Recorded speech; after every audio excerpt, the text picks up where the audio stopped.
Hello everybody. Welcome to Career Day, presented by the National Academy of Television Arts and Sciences Heartland chapter.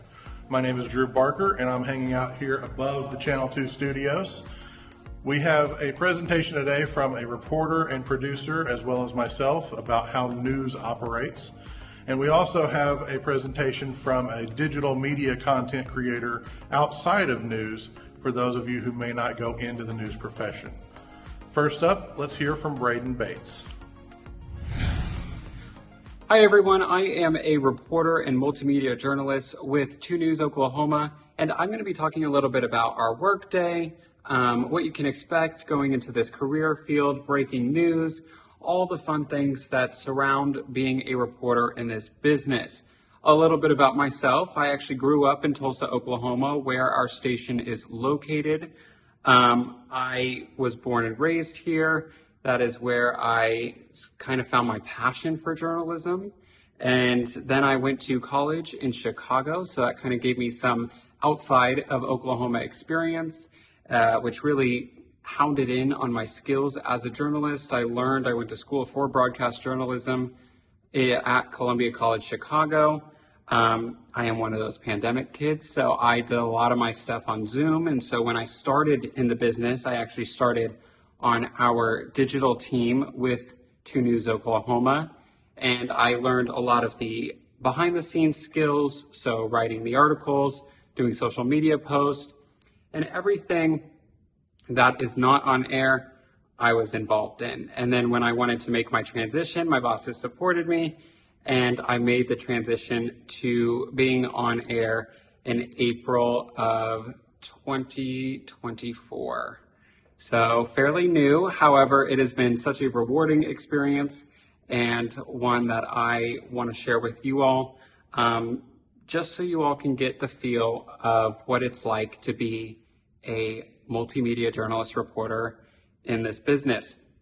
So I am going to jump right into it with my day-to-day work. So what I do in the mornings, I have been on several different shifts since I started with the station. I first was on our dayside shift, which is 9:30 a.m. to 6:30 p.m. And that is kind of the most normal shift, I would say. Out of all of them, what we do is we find our stories. So how I do that is I find stories through Facebook groups. So many people email us throughout the day. So I will go through our emails and find the stories that have an impact for our community. So sometimes that doesn't mean just the event down the street. I kind of look a little bit broader and see what the biggest impact is for our community. And once I find that story, I set up interviews with people. I make sure I can actually accomplish this story before going to our pitch table. When we go to our pitch table, that is really important because that is where we actually get to pitch the stories to our producers, our assignment editors, our digital team, anyone who is really involved in putting something on air or online. That is where we meet for the first time. After that, once my story gets approved, whatever that is for the day, I will then go film my interviews and shoot B-roll. I do all of this on my own as a multimedia journalist. There are days where I have a photog, but those days are sparse. So I don't want to say that that is something that's common. But most days I go and I shoot on my own. So that means I have my own gear. I understand the camera equipment, the lighting kits, and make sure everything looks as good as possible and on air ready. Then after I shoot my interviews and B-roll, I come back to the station, or sometimes my car is my office for the day. And I log the interview. So I listen to the sound. How I do it is I don't log the full interview. I find the sound bites that I think I could use, and I log those just for timing purposes, especially when I'm on a day turn schedule.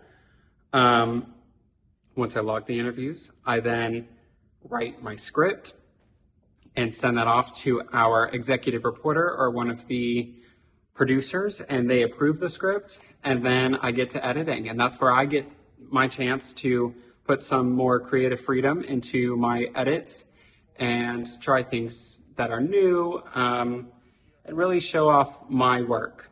And after that, I then send it off to air.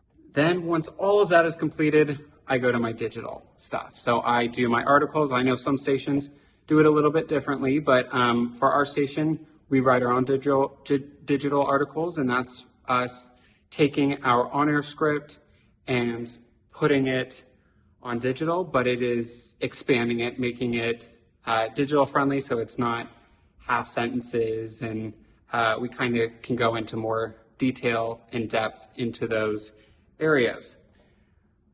Now, let's jump to breaking news. Breaking news is probably the thing that is the most stressful and scary. However, I do want to say, don't be scared, you just be prepared.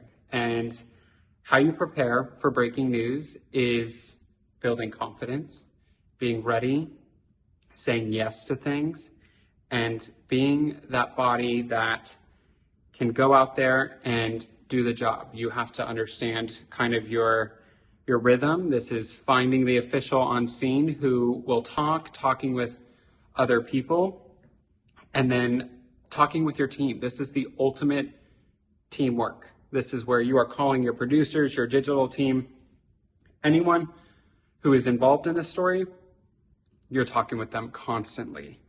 I say it's the ballet of storytelling because while we make it look graceful and beautiful on air, behind the scenes, it is painful and a little bit torturous, but fun. I mean, it's the thing that gets your blood boiling, your anxiety up, that passion for this work to tell the story.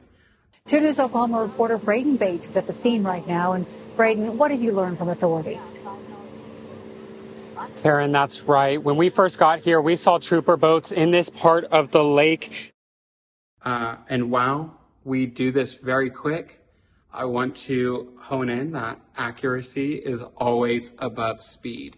So it is important if you have a producer in your ear or someone who is telling you, you got to get this story right now.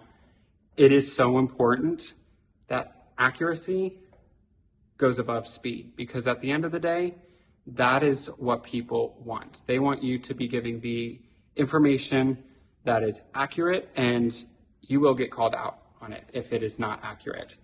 So, accuracy above speed. I'm going to say it again because it is so important. And I just want to leave you all with this. Allow yourself to feel the story. This is something when people talk to me about breaking news and they are asking me about a scene that I was on and say it was a very traumatic scene, they ask me how I compartmentalize that. And I always tell them that I don't, because if I'm not feeling it, I'm not effectively reporting it. Yes, there is a level of professionalism that I keep when I'm on breaking news scenes, but I allow myself to have the emotions. I don't often show it on air, but right afterwards, I will allow myself to take a deep breath and feel the situation that I'm at. It does get easier to put some of those feelings aside, but I do want to say, allow yourself to feel, because if you really do need to feel the story and the impact that it has, because if you're feeling it, the viewer's feeling it. And you have people behind you. You have your producers. At the end of the day, this is a business. It's journalism, and you need to prioritize yourself and those around you. And if you ever need help, you have a full team who I know any newsroom will say, we will be here to help you. That is super important to understand, that you are not alone in those situations. Now I want to talk a little bit about the future of journalism. And I think this is something that no one really knows what's going to happen over the next 10 years. But as we look at the future of journalism, I know it's changed even in the 2 years I've been at our station. We have started talking even more about digital platforms and social media. And I think it's important to understand where we're going, where we've been. I hear stories from some of our more senior members in our station who talk about tape to tape and cutting things and physically having to cut tape and taping them together with like Scotch tape. I don't even know if that's accurate. But that is so wild to me. I grew up in the digital age, so it's been easier, I would say. There are still their challenges, but it has been easier for me. Now, when I think of the future of journalism, I think about it as meeting people where they're at. So we put a high focus on finding the audience. And there is an audience for on-air. There's an audience on our website. There's an audience for Facebook. There's an audience for Instagram. There's an audience for TikTok. Those we all have to tap into.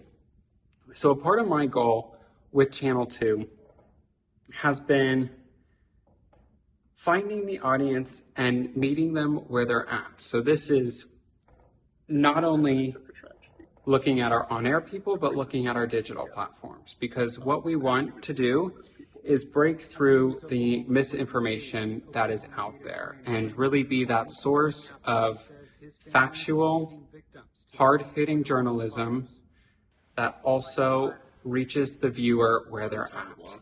So I post a lot of my stuff on TikTok. I know we have a TikTok, we have an Instagram, we have a Facebook, and anytime we post on those platforms, we can look at our analytics and see exactly who we're targeting and who we're hitting. So I know TikTok has a younger audience base for us than even our on-air stuff. Our on-air is hitting an older generation. So we are finding the audiences where they're at, and it has rewards to both. So either our TikTok people are going to watch us on air, or our on-air people are going to find us on Facebook or Instagram. Wherever we're at, we're going to be there. So that just expands our audience.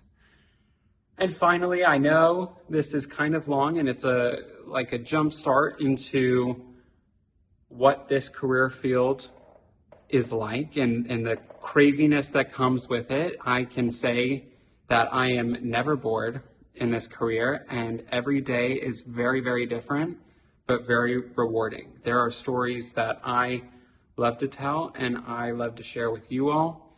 And if you ever have any questions for me, I just want to make myself available to you. So I have my email, my phone number. Feel free to reach out to me on social media as well. I am always posting. I am very active. So if you message me, I will see it. And I would love to start a conversation with you all and even set up a Zoom meeting or just chat on the phone, whatever works, or through email, however you want to communicate. And I would love to answer questions. And if I don't know the answer, I know people who can give you the answer. But thank you so much for allowing me to be a part of this and kind of share that journalism 101 and what it's like to be an MMJ reporter. And I hope you all continue on this path in your passion for journalism, because it is a truly rewarding field. Thank you, Braden. We find ourselves now in the control room of 2 News. This is where we normally find directors and producers running the show. Up next, we have Jordan Eggleston. She is a 5 p.m. producer here at 2 News, and she's going to talk to you a little bit about her day. Hi, first of all, my name's Jordan. I'm a producer at 2 News, Oklahoma. I started there in 2021, so about 3 years now I've been there. I graduated from RSU with my bachelor's degree in communication. I actually originally wanted to be a reporter, but after I got this job in producing, I kind of just fell in love. I love getting the creative freedom to create my own new show every single day and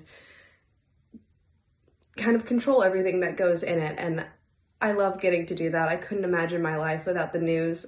Even though I went the producer route, I have always had an interest in news and keeping up with like current information, and I always loved writing and reading and history and things like that. So that is all just come together really nicely for this profession that I am so lucky to get to work in. So as a producer, I can just kind of take you through a day of what I do. First thing in the morning is we have our editorial meeting, and that's where all the reporters come together. They bring us their story ideas, talk about how they want their stories to look. And we all have a discussion about it. We talk about what we think would be best, most visually engaging, most like community like driven. We want to always have like real people in our stories. So we are all a part of that discussion and bringing our own inputs into that. Once all of the stories are decided for the day, that's whenever producers really start to get to work. We all gather up and we look at this list of stories that we have for the day, and we kind of decide what we want. Sometimes you get into fights saying, I want the best story of the day, but it's a team effort and we all want our shows to look the best. So we do come to an agreement, and we then have all of our stories for the day, and that's whenever we can really start working on our shows.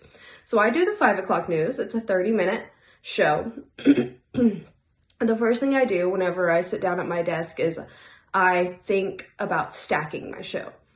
That's putting the stories in order from kind of most important to like least important, but like not important, but like, you know, you want to start out with like the hard news of the day. That could be, you know, that could be something like a murder, if you know, something like that, or we are like in the legislative session, bills that could be impacting a lot of people, changes to school districts, you know, like our giant school districts. People really want to know what's going to happen there and if anything is going to change for their kids. So always finding that big story of the day, putting that at the top, and then you can kind of stack your show from there. So that's the first thing that you do whenever you sit down. Once you are happy with how your show is stacked, and also like you kind of want to group things together. You have like consumer news, you have crime news, just kind of packaging them all together so your show flows really well. That's important as well.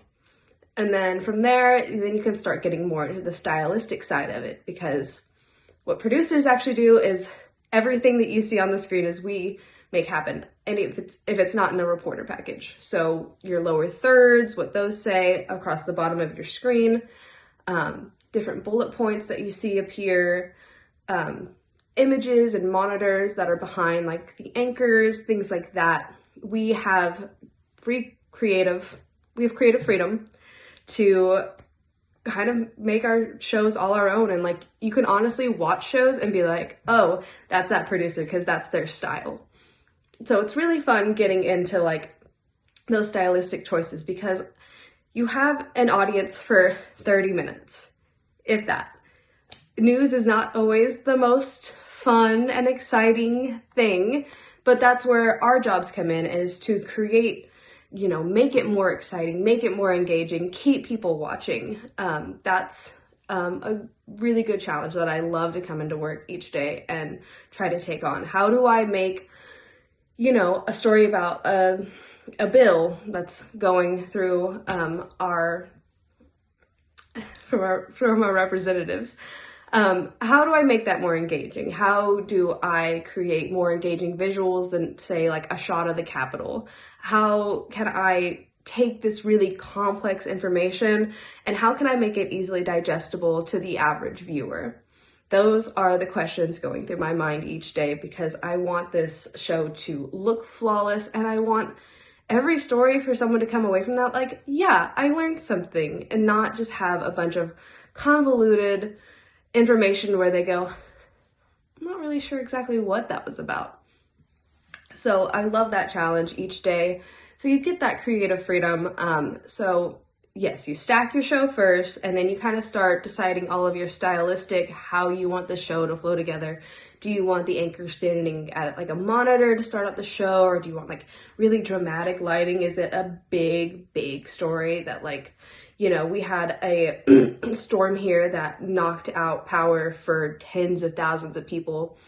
So I was like very dramatic coming into that show because it is a big deal and people are looking to us for that information that they need.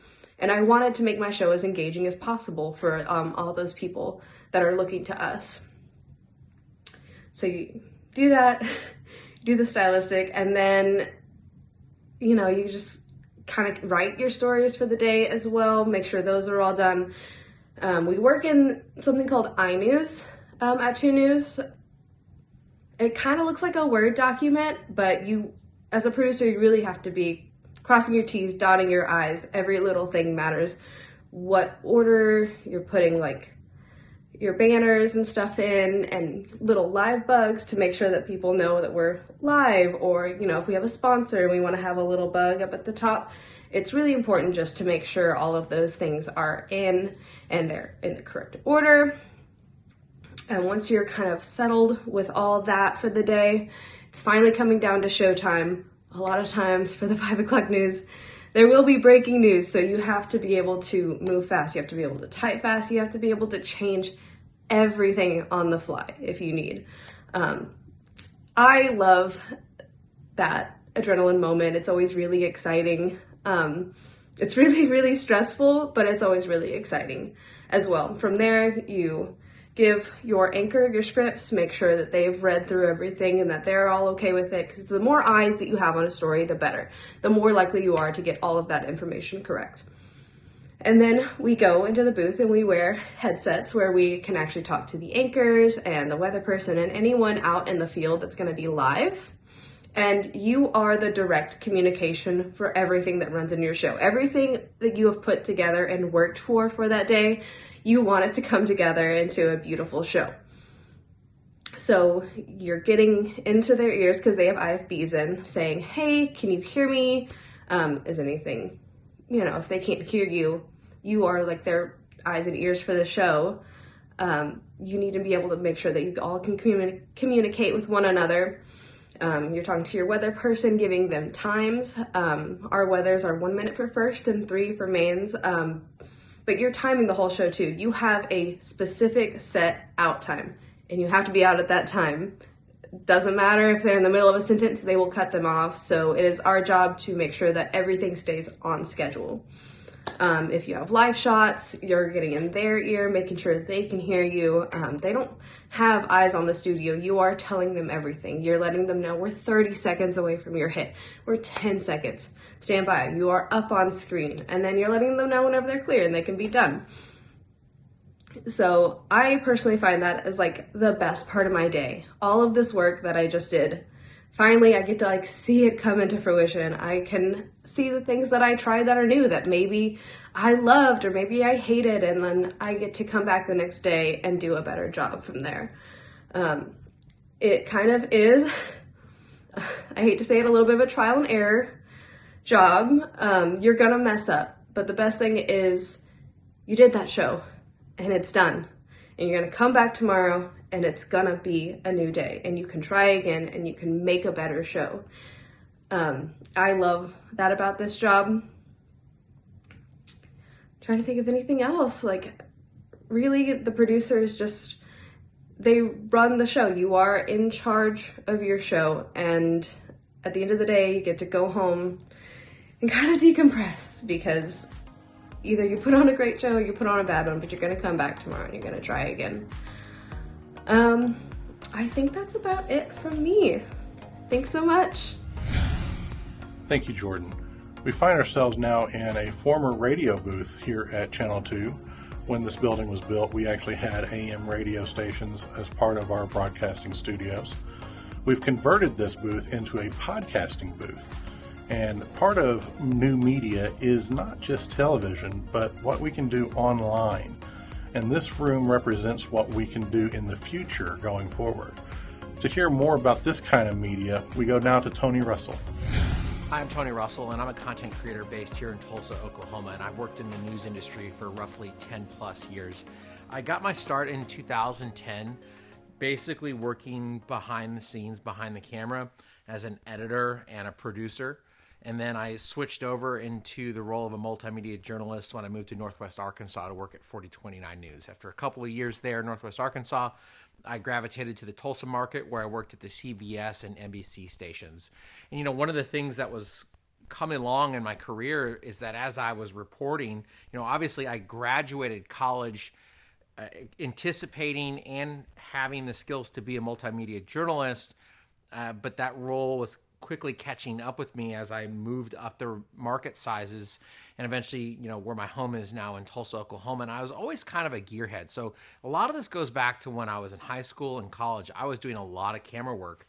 Back in 2019, I really wanted to make the departure and start my own company and work directly with news networks and production companies and agencies and some of corporate partners that I have to start producing content directly for them. So I started seeing a direct change in where the industry was going. And I also realized that at my heart and at my core, I'm a techie.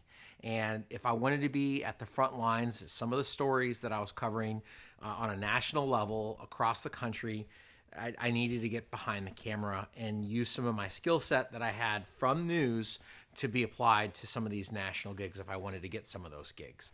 So, you know, really a lot of it just comes down to the fact that I focus mostly on working with my national clients on doing a lot of live shots. So it is a very unpredictable business, and a lot of it just kind of ebbs and flows with the news cycle. So sometimes it could be hurricane season, and you'll get a phone call at 11 o'clock in the day, and you will be on a plane by 4 o'clock that evening to be on scene and ready to report or ready to produce or ready to start getting content at that area or location that was defined by the crew desk by the next morning. So sometimes those events happen once or twice a year for me. There are some people who literally just live out of a suitcase, and more power to them. And it's an incredible skill set to manage 7 to 8 pieces of luggage and not really know where you're going at any given time.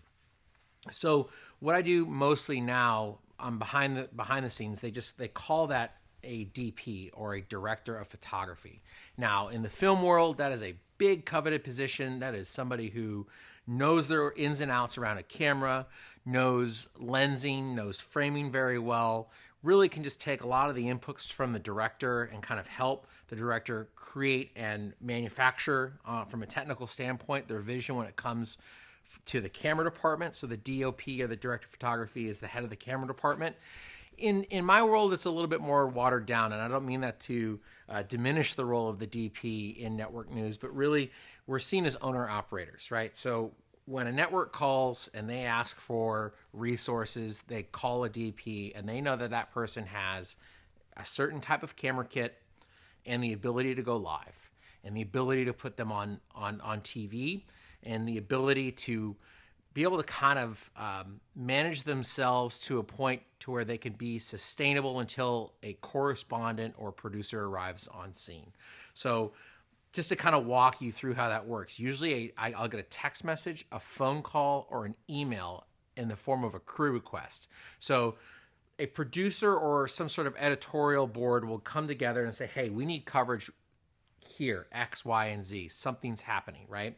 But if it's breaking news, those requests get pushed right through the crew desk, beyond the assignment desk, and right into my lap in the form of those types of communications. So let me reset there. So on any given day, you've got requests that are coming on a normal news schedule and a breaking news schedule.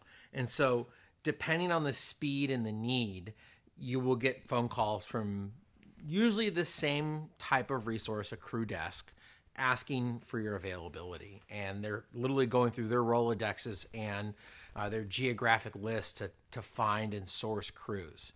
And if you're available, you're available. If you're not, you're not. And, you know, getting on those lists and being reliable to the point where networks can call you and depend on you is a really big deal in this industry, because, you know, if you think about it, here is a multi-million, if not billion-dollar media conglomerate calling some person out in the middle of the heartland to pick up a camera and gear, and they know that that person's not only going to execute it perfectly as a contractor, but represent their network, their mission, and what they're trying to accomplish well. So there's a lot of trust dealing with a bunch of complete strangers, but it's such a small and tight-knit community. I really feel like we've been able to work in a really good minimum expectation and a minimum standard, because really at the end of the day, if you can't do the job, you won't get the phone calls, right? So even just to get a couple of those phone calls every quarter really means a lot, and really reminds me, and it kind of just affirms that what I'm doing is right. So in my kit, I'm carrying at least 1 to 2 cameras. I have a live transmission unit, which is right now just a LiveU LU300. It's 4 data cards, as you probably have on your news trucks or in your kit. I have probably about 6 to 10 light fixtures with me at any given moment.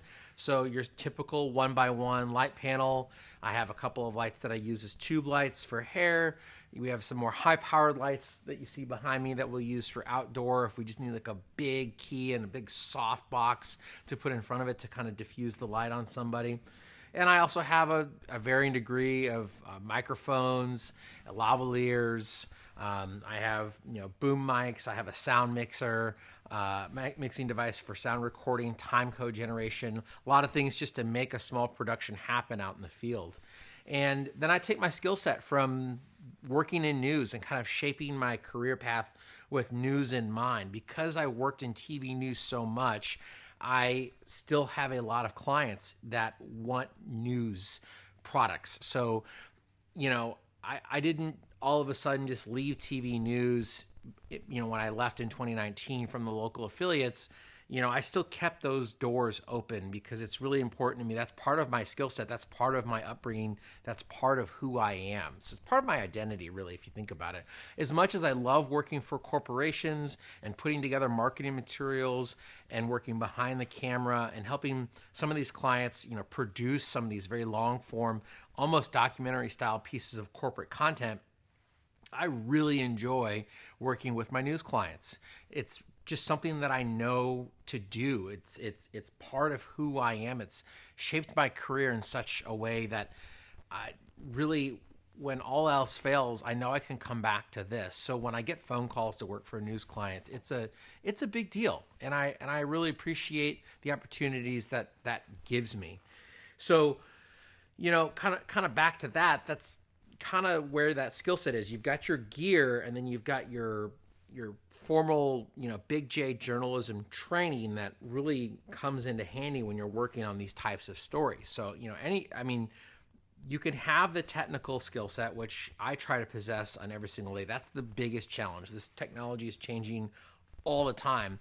But to be able to get somebody to talk to you, or to find the resources to get someone to be camera ready for a story, or framing up an interview for whether it's for a live shot or an interview segment that you're taping and feeding back, knowing what the expectations are fundamental, in my opinion, to being able to do what I do out in the field here in Oklahoma.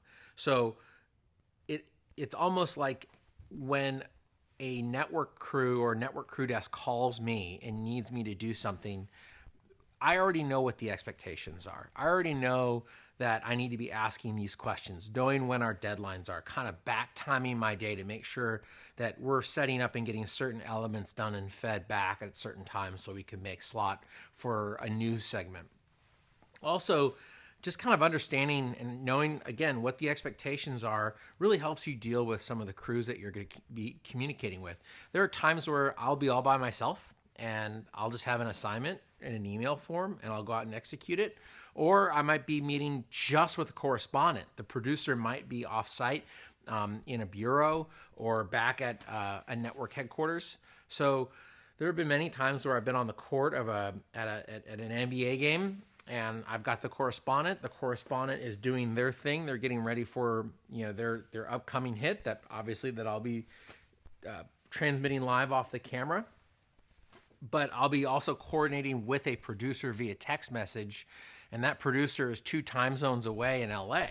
So being able to do a lot of that juggling is also, in my opinion, part of what we do working as DPs from a freelancer standpoint. Now, one of the things that I like doing right now working in Tulsa is finding some of those clients that I've worked with from years and years ago and identifying that there is a need for video production from a commercial standpoint and being able to execute their vision, right? I bring a skill set of being able to not only get things done on a deadline, believe it or not, being able to provide kind of what they call a turnkey service, right? I show up, I help produce, I help shoot, I help light, we help do the audio, and I do the editing. And so I get to kind of come in as this one giant turnkey solution. It's like literally it's a camera crew, the whole production team in a box for one company, and I get to execute their vision. One of my favorite projects that I got a chance to work on was with a local construction company and get to go on site, on the side of the highways, working on roads and bridges and drainage and sewage treatment facilities, water treatment facilities, and all the like, from a regional standpoint, because they have such a huge footprint. But really fundamentally, it's like what I was doing in news, except we just had a longer project and a longer deadline. And the expectations are still there for quality and excellence. So I believe that there is a huge, we're all one family, believe it or not. And but again, I don't think I could do it, and I would be where I am right now if it wasn't for all those years working in local television, working with those news managers, working with the executive producers when you are by yourself. It's just you're the only crew, and you're talking to that executive producer with your 10 o'clock script in hand, trying to get it approved, but you're still working on this like one line of track that just doesn't work right with that one soundbite. Those things happen 10 years down the road when you're working directly with a client that's paying you money to get a piece of video done. And being able to work with your executive producer and tweaking this word here and maybe setting up that sentence before the other one and moving that soundbite here, that stuff's happening all the time on these bigger commercial corporate projects. And so it's great to see that there is some connection. And it's also great to see that the news folks still want me to be a part of their teams on a freelance basis, knowing that full well that I sometimes do have clients that are outside of news. And it means a lot. And I think a lot of that speaks to, those ethics are really important to me because, when you are working for a news agency, maintaining ethics and maintaining the same guidelines and structures that the Society of Professional Journalists outline, you still have to be a reporter. You still have to be ethical. You still have to have those minimum standards. And I think that also says a lot about the corporate work that I do. I still apply the same stuff in journalism that I do when I'm working on the corporate side.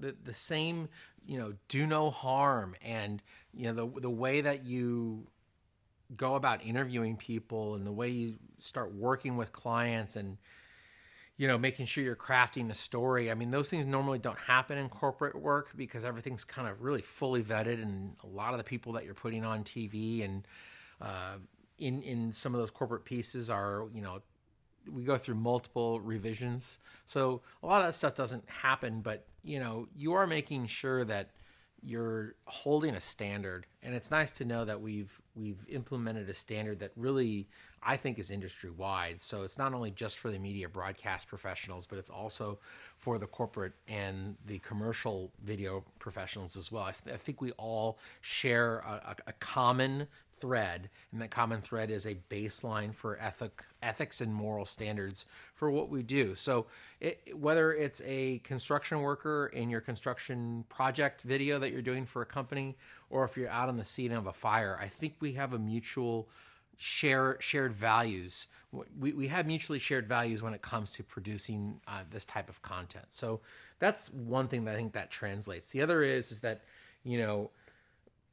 as a freelancer and an owner operator of my own equipment, I'm also making sure that my equipment maintains the same technical level whether it's a new piece of gear or even an old piece of gear, that it's maintained and ready to go. And so that the industry says, hey, that's something that we know he has. He keeps it updated. It's clean. It's ready to go. It's got the latest firmware. Obviously, we're HD now. Now we're going to 4K. So even things like that. Or maybe it's just a technical thing. Maybe we were, for the longest time, shooting interviews a certain way. I'm making sure that I'm trying to see where the trends are going. So when it comes time to work with some of these agencies and newsrooms, that we're all kind of maintaining the same workflow and the same vision is shared when I come into the newsroom to come work with somebody. So it's still an ever-changing world of what we're doing in broadcast, but fundamentally we're still the same, and that's a good thing. We still have a baseline in place that keeps us at a very professional level, and I think that's what sets us apart. Hi, my name is Drew Barker. I am the senior editor at KJRH in Tulsa. We're the NBC affiliate. A little about me. I started in television around 2007. I started off shooting 7th grade football games as a fill-in photographer. I was still doing a little bit of school at the time because I had changed my major to broadcasting, and was given that opportunity while in school for a local production company that just did the high school football games and was moving into the 7th grade. I started working as a tape-to-tape editor. We now use computers to do everything for us, but back then we had to shoot everything on videotape and then edit to another videotape. So it was a lot of starting and stopping of a shot to get the new one. Things have progressed significantly since then with nonlinear editing on computers.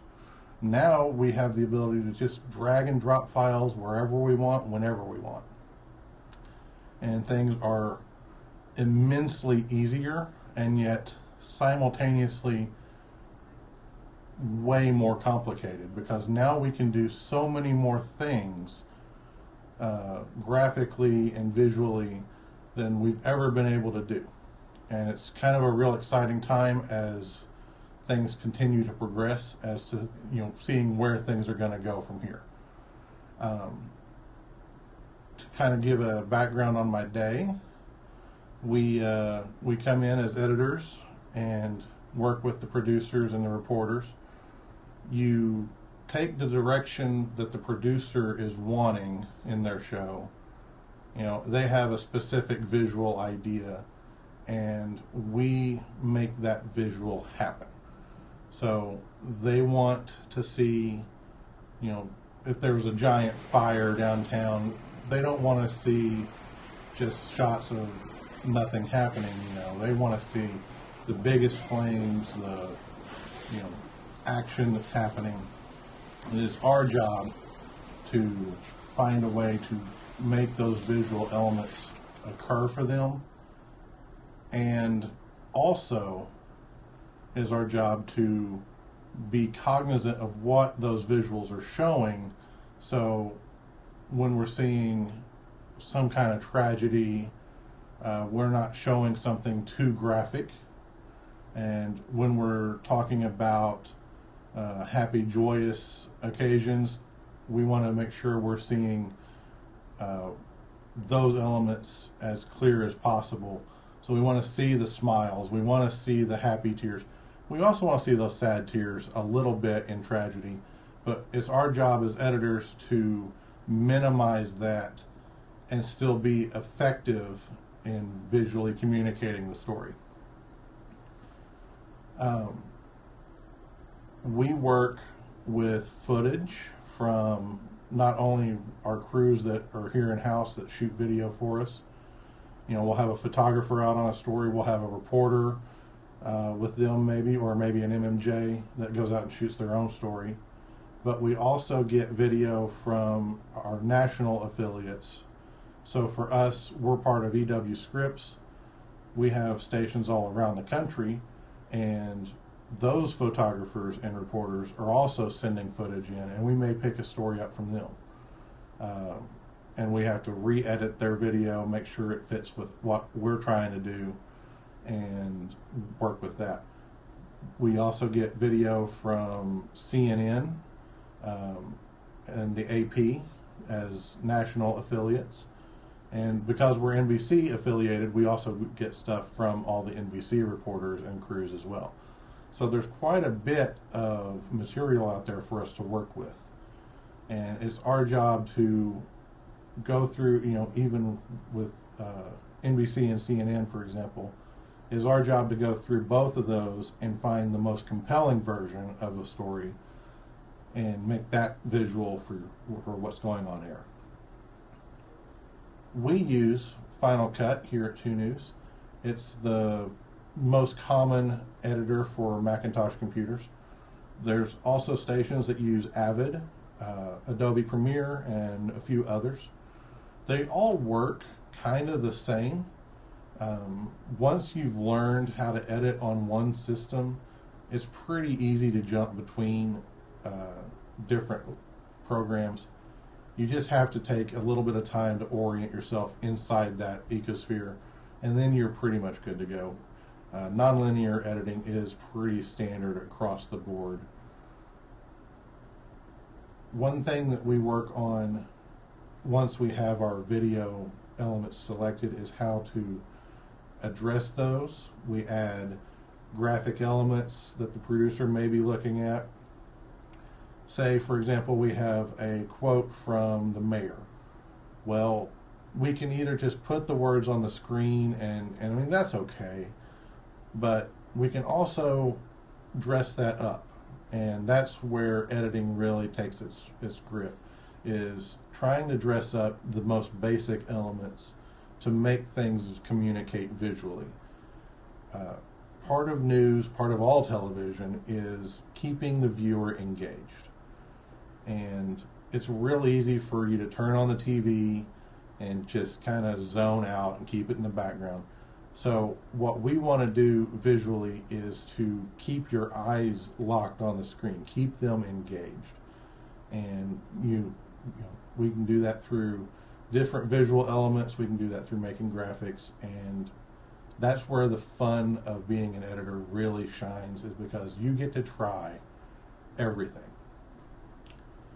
I tell, when we get new editors, new photographers and reporters, I tell them, try everything once, because you never know what is actually going to stick. You might try something and it just won't look great, and okay, that didn't work. It's not wrong.